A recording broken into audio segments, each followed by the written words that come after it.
분별이라는 명분하에 지나친 비판을 가하는 당신은 먼저 이 글을 쓰기에 앞서 교회 안에 심각한 문제와 마땅히 척결해야 하는 비리가 있더라도 가만히 조용하게 침묵하라는 말씀이 아니라는 것을 밝혀둡니다.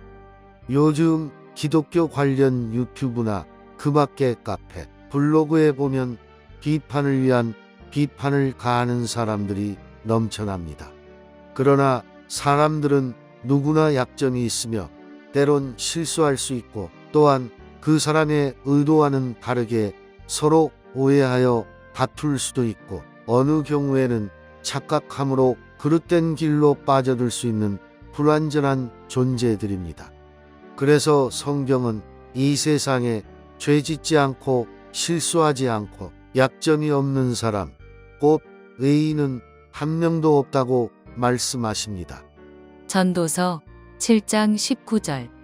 선을 행하고 전혀 죄를 범하지 아니하는 의인은 세상에 아주 없느니라. 로마서 3장 10절에서 12절. 기록된 바 의인은 없나니 하나도 없으며 깨닫는 자도 없고 하나님을 찾는 자도 없고 다 치우쳐 함께 무익하게 되고 선을 행하는 자는 없나니 하나도 없도다.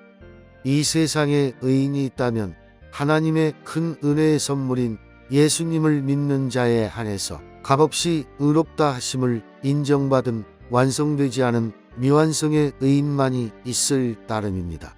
다시 말해서 예수님을 믿는 우리들은 죄인에서 의인으로 신분이 바뀐 것, 곧 의롭다고 여기심을 받은 것뿐이지 의인으로 완성된 것이 아닙니다.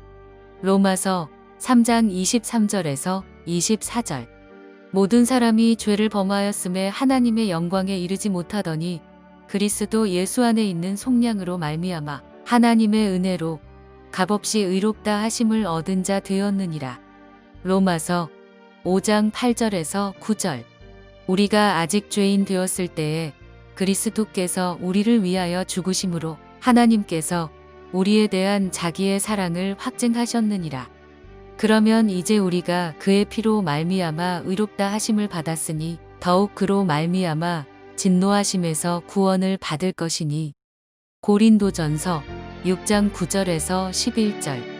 불의한 자가 하나님의 나라를 유업으로 받지 못할 줄을 알지 못하느냐. 미혹을 받지 말라. 음행하는 자나 우상 숭배하는 자나 간음하는 자나 탐색하는 자나 남색하는 자나 도적이나 탐욕을 부리는 자나 술 취하는 자나 모욕하는 자나 속여 빼앗는 자들은 하나님의 나라를 유업으로 받지 못하리라. 너희 중에 이와 같은 자들이 있더니 주 예수 그리스도의 이름과 우리 하나님의 성령 안에서 씻음과 거룩함과 의롭다 하심을 받았느니라. 상황이 이러함에도 어떤 사람은 자기 자신이 완벽한 의인인 양 착각하며 남을 비방하고 비판하며 판단하며 정죄하기를 밥 먹듯이 아주 잘합니다. 이런 사람들 대부분은 어느 누군가의 약점이 발견되면 그것을 물고 늘어지며 어떤 때는 정확하지도 않은 정보를 가지고 그 당사자에게 혹독한 비판을 가하기도 합니다. 이런 일들을 하는 사람은 반드시 하나님의 심판대 앞에 서게 되며 거기에 따른 혹독한 형벌을 받게 된다고 성경에서 말씀하고 있습니다. 로마서 14장 4절, 10절, 13절. 남의 하인을 비판하는 너는 누구냐? 그가 서 있는 것이나 넘어지는 것이 자기 주인에게 있음에 그가 세움을 받으리니 이는 그를 세우시는 권능이 주께 있음이라. 내가 어찌하여 내 형제를 비판하느냐? 어찌하여 내 형제를 업신여기느냐? 우리가 다 하나님의 심판대 앞에 서리라. 그런즉 우리가 다시는 서로 비판하지 말고 도리어 부딪힐 것이나 거칠 것을 형제 앞에 두지 아니하도록 주의하라. 에베소서 4장 31절. 너희는 모든 악독과 노함과 분냄과 떠드는 것과 비방하는 것을 모든 악의와 함께 버리고. 디도서 3장 2절. 아무도 비방하지 말며 다투지 말며 관용하며 범사의 온유함을 모든 사람에게 나타낼 것을 기억하게 하라. 야고보서 4장 11절. 형제들아, 서로 비방하지 말라. 형제를 비방하는 자나 형제를 판단하는 자는 곧 율법을 비방하고 율법을 판단하는 것이라. 내가 만일 율법을 판단하면 율법의 준행자가 아니여 재판관이로다. 물론 올바른 비판과 판단과 분별은 매우 중요하고 필요합니다. 올바른 판단과 분별로 이단 단체들을 가려낼 수 있고 옳고 그름과 참과 거짓을 밝혀낼 수 있습니다. 인정합니다. 그런데 문제는 비판을 위한 비판, 판단을 위한 판단을 하는 데 있습니다. 비판에 능숙한 사람들은 자신이 무슨 대단한 선지자라도 되느냐, 아니면 자기 자신은 의인이냐 착각하며 남들을 비판하며 정죄하는데 열을 올립니다. 비판과 비방을 일삼는 사람들의 심리엔 최소한 나는 너보다는 의롭고 당신들보다는 내가 낫고 나는 너와 너희들 같이 그렇지 않아라는 심리가 뿌리 박혀 있습니다. 이는 거만한 마음과 교만한 마음에서 비롯된 결과물입니다. 잠언 1장 22절. 너희 어리석은 자들은 어리석음을 좋아하며 거만한 자들은 거만을 기뻐하며 미련한 자들은 지식을 미워하니 어느 때까지 하겠느냐. 잠언 3장 34절. 진실로 그는 거만한 자를 비웃으시며 겸손한 자에게 은혜를 베푸시나니. 잠언 16장 18절.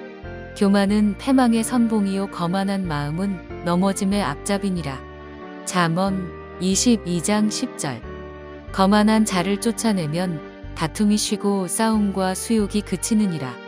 베드로전서 5장 5절. 젊은 자들아 이와 같이 장로들에게 순종하고 다 서로 겸손으로 허리를 동이라. 하나님은 교만한 자를 대적하시되 겸손한 자들에게는 은혜를 주시느니라. 결론입니다. 비판을 잘하는 사람들의 특징은 자신을 지극히 의롭게 여기는 경향이 있다는 것입니다.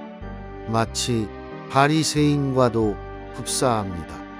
어느 누구든지 매사에 비판적인 시각과 비판적인 의식을 가지고 남을 비판하며 판단하며 정죄하기를 습관처럼 하고 있다면 그 사람은 자기 기만에 깊이 빠져 있는 것입니다.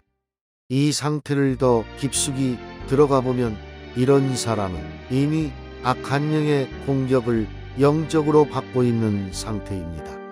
이 점을 마음속 깊이 깨달으시고 당장 이와 같은 일을 멈추시길 바랍니다.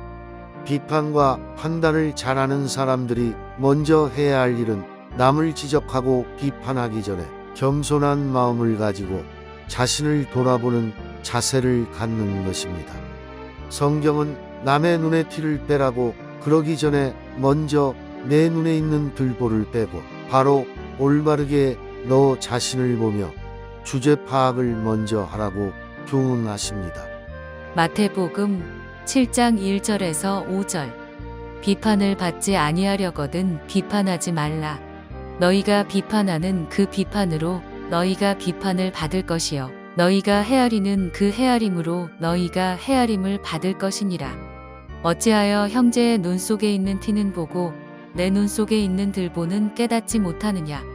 보라, 내 눈 속에 들보가 있는데 어찌하여 형제에게 말하기를 나로 내 눈 속에 있는 티를 빼게 하라 하겠느냐. 외식하는 자여 먼저 내 눈 속에서 들보를 빼어라. 그 후에야 밝히 보고 형제의 눈 속에서 티를 빼리라. 이 말씀의 속뜻은 남을 비판이나 비방, 판단이나 정죄하기에 앞서 먼저 자신을 하나님 말씀 앞에 세워 자신을 돌아보며 성령님을 의지하는 가운데 자신을 냉철하게 분별한 후에 정제된 비판과 판단을 하라는 것입니다.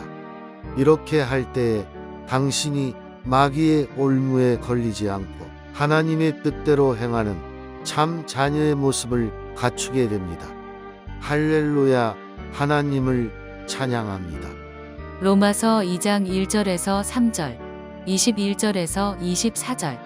그러므로 남을 판단하는 사람아, 누구를 막론하고 내가 핑계하지 못할 것은 남을 판단하는 것으로 내가 너를 정죄함이니 판단하는 내가 같은 일을 행함이니라.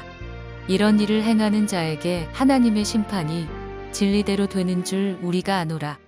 이런 일을 행하는 자를 판단하고도 같은 일을 행하는 사람아, 내가 하나님의 심판을 피할 줄로 생각하느냐? 그러면 다른 사람을 가르치는 내가 내 자신은 가르치지 아니하느냐? 도둑질하지 말라 선포하는 내가 도둑질하느냐? 간음하지 말라 말하는 내가 간음하느냐? 우상을 가증히 여기는 내가 신전 물건을 도둑질하느냐? 율법을 자랑하는 내가 율법을 범함으로 하나님을 욕되게 하느냐? 기록된 바와 같이 하나님의 이름이 너희 때문에 이방인 중에서 모독을 받는도다.